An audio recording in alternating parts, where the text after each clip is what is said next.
आज जिस स्टॉक के बारे में हम बात करने जा रहे हैं उसका नाम आपके सामने लिखा हुआ है ज़ोमैटो। ओके, ज़ोमैटो के बारे में हम पहले इसका एक चार्ट देख लेते हैं। जब ज़ोमैटो का आईपीओ आया था तब से लेकर अब तक क्या मूवमेंट दिया है इसने। रफली 120-115 के आसपास इसका आईपीओ ओपन हुआ और इसने अब तक का हाई लगभग 168 के आसपास का बनाया है और after then it is falling and falling. Okay, अभी जुलाई में इसने 40 को टच किया है और उसके बाद ये थोड़ा सा बढ़ा है और जो अभी इसका प्राइस चल रहा है दैट इज़ 45। आज ये 4% बढ़ चुका है, 1.75 रुपये बढ़ने के बाद।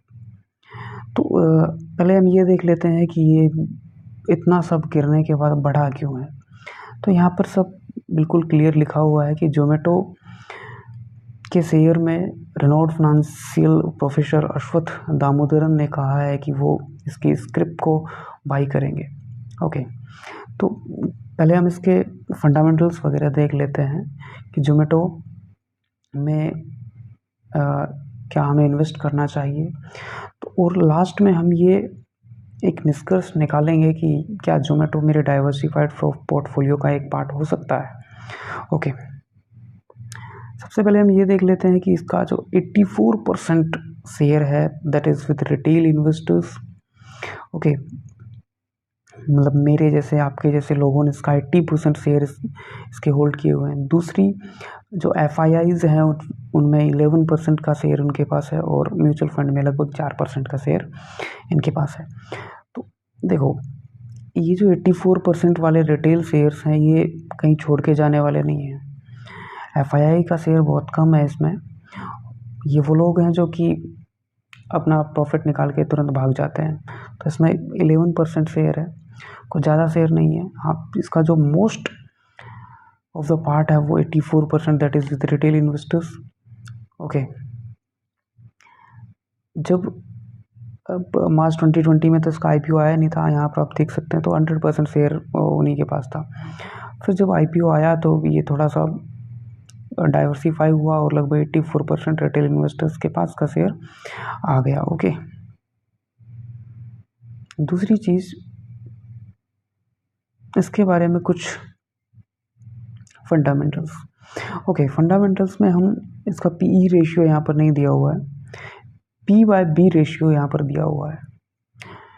ओके, तो इसमें ये जो P/B रेशियो है दैट शुड बी अराउंड 1। तो अगर ये 1 या 1 के आसपास कहीं होता है तो ऐसा माना जाता है कि that this is good to invest, कि ये अच्छा है इन्वेस्ट करने के लिए। लेकिन अब अगर इसका PB रेशियो ज़्यादा है तो इसका मतलब क्या हुआ, ये इन्वेस्ट करने के लिए ठीक नहीं है। देखो, ये PB रेशियो ये चेंज होता रहता है। आज कुछ है, 10 दिन बाद कुछ होगा, 1 महीने बाद कुछ होगा, है ना। Price to book value ratio, तो इसके ऊपर हम नहीं रहेंगे। एक है ROE रेशियो और उसके बाद आपने यहाँ पर देखा होगा ROCE। तो इनको भी हम थोड़ा सा देख लेते हैं कि इनसे क्या पता चलता है ना। रिटर्न ऑन इक्विटी क्या है और रिटर्न ऑन इक्विटी रेशियो क्या है। ओके, और ये रिटर्न ऑन कैपिटल एम्प्लॉयड क्या है। तो देखो, ये जो परसेंटेज है या ये जो रेशियो है ये चेंज होता रहेगा। रिटर्न ऑन इक्विटी -22% दे रहा है, इसका मतलब ये नहीं है कि ये आज आप शेयर खरीदें और 5 साल बाद इसको रखें तो ये -22% रिटर्न देगा। आज के दिन का रिटर्न इसका इतना है। रिटर्न और कैपिटल एम्प्लॉयड वो माइनस में है। तो ये सब इंडिकेटर्स ये इंडिकेट करना चाह रहे हैं कि अभी जो इसका शेयर है वो इस लेवल पर नहीं है कि लोगों ने प्रॉफिट कमा लिया होगा। ओके, यहाँ पर आप देखिए कि ज़ोमैटो का जो रेवेन्यू है वो मार्च 2022 में लगभग 10,000 करोड़ का था और ऑपरेटिंग प्रॉफिट -2574 करोड़ और नेट प्रॉफिट वो -3,000 करोड़। ओके, तो ये सब देखने के बाद क्या आपको लगता है कि इसमें इन्वेस्ट करना चाहिए? ओके, हम ये देख लेते हैं कि ज़ोमैटो, देखो हम इन्वेस्ट किस बेस पर करते हैं? हम इन्वेस्ट इस बेस पर करते हैं कि क्या कोई कंपनी फ्यूचर में सर्वाइव कर पाएगी, और सर्वाइव कर पाएगी तो क्या कितना प्रॉफिट कमा पाएगी ये, क्योंकि जो कंपनी प्रॉफिट कमा पाएगी वही पैसा तो आपको मिलेगा अगर आपने शेयर होल्ड किए हुए हैं तो।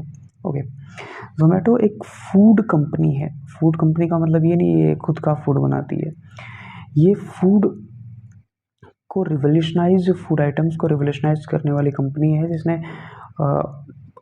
एक बहुत बड़ा मॉडल प्रस्तुत किया कि फूड आइटम्स को होम डिलीवरी किया जा सकता है। ओके, तो इसके साथ लगभग 1 करोड़ से भी ज़्यादा एक्टिव कस्टमर्स उसके हैं, और लगभग इंडिया के हर शहर में इसके कस्टमर्स हैं। इसके जो इसमें ज़ोमैटो के राइडर्स हैं, और जो रेस्टोरेंट हैं जिन्होंने ज़ोमैटो के साथ टाई अप किया हो, वो सब हैं। तो क्या आपको लगता है कि ये 1 साल में बंद होने वाली कंपनी है? देखो, ये जैसे जैसे टेक्नोलॉजी इंक्रीज़ होगी तो you will go on with this. Zomato will increase, Zomato will, मतलब ये नहीं है कि भाई अब लोगों की जनसंख्या बढ़ रही है इंडिया की, 130-140 करोड़ है, तो ये नहीं है कि भाई कल को जो बंदा पैदा होगा वो जो कोई भी बंदा होगा वो ऑनलाइन ऑर्डर नहीं करेगा। मतलब यू हैव इट इज़ ये मान लो कि आप जो कस्टमर बेस है वो उसका बढ़ने वाला है। दूसरी चीज़ कि रेस्टोरेंट ये नहीं है कि कम होंगे, तो रेस्टोरेंट बेस भी बढ़ने वाला है। तीसरी चीज़ ये नहीं है कि राइडर कम होंगे, राइडर भी बढ़ने वाले हैं। जब हर चीज़ बढ़ने वाली है तो प्रॉफिट नहीं बढ़ेगा, बढ़ेगा। ओके, तो आप ये जो प्राइस फॉल हो रहा है, इस प्राइस फॉल से घबराएं नहीं। ओके, आपका काम है लॉन्ग टर्म के लिए किसी चीज़ को बनाए रखना, तो प्राइस फॉल से घबराएं नहीं, लॉन्ग टर्म के लिए लेके रखिए, कोई दिक्कत नहीं है। एक बढ़िया कंपनी है, क्योंकि ये एक अलग तरह की कंपनी है जिसने फूड को रिवोल्यूशनाइज किया है।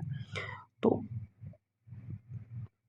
ये रिवोल्यूशन रहेगा, और ये रिवोल्यूशन आगे इसी तरह बढ़ता रहेगा, क्योंकि आज के दिन इंडिया में मोस्ट प्रोबेबली या जो अच्छी तरह से कंपनियां चल रही हैं वो 2 ही हैं, ज़ोमैटो और स्विगी। और स्विगी का IPO भी नहीं आया है, ज़ोमैटो शेयर मार्केट में। तो आपको देखना ये है कि क्या आप इतने लंबे समय के लिए होल्ड कर सकते हैं। आपको कंपनी के बारे में रिसर्च करनी है, आपको चार्ट पैटर्न नहीं देखना। चार्ट पैटर्न इंट्राडे के लिए होता है, 2 दिन के लिए होता है, 3 दिन के लिए होता है। अगर आपको लॉन्ग होल्डिंग करनी है तो you have to go on the fundamentals of the company, कि भाई कंपनी में किस तरह से लोग काम कर रहे हैं, और क्या ये सक्सेसफुल होने वाली है, क्या आप इसके प्रोडक्ट को यूज़ कर रहे हैं, आप यूज़ करते हैं डेली, तो डेली नहीं तो 5-7 दिन में, मतलब कि आप कंपनी के ऑर्डर पर आए हुए फूड को यूज़ कर रहे हैं ना, मतलब कि प्रॉफिट आप दे रहे हैं कंपनी को, तो यकीन मानो कि प्रॉफिट कमाएगी कंपनी। लेकिन इसका मतलब ये नहीं है कि आप कल को ये 45 रुपीज़ जिसका शेयर चल रहा है वो कल को 40 हो गया तो फिर आप मेरे वीडियो पे आगे कहने लगोगे ये कहाँ प्रॉफिट दे रही है। तो आपको थोड़ा सा संयम रखना है, टाइम के साथ सब अच्छा होगा इस कंपनी के साथ। ओके, तो ज़ोमैटो एक अच्छी कंपनी है, you can invest in this for a long term. Okay.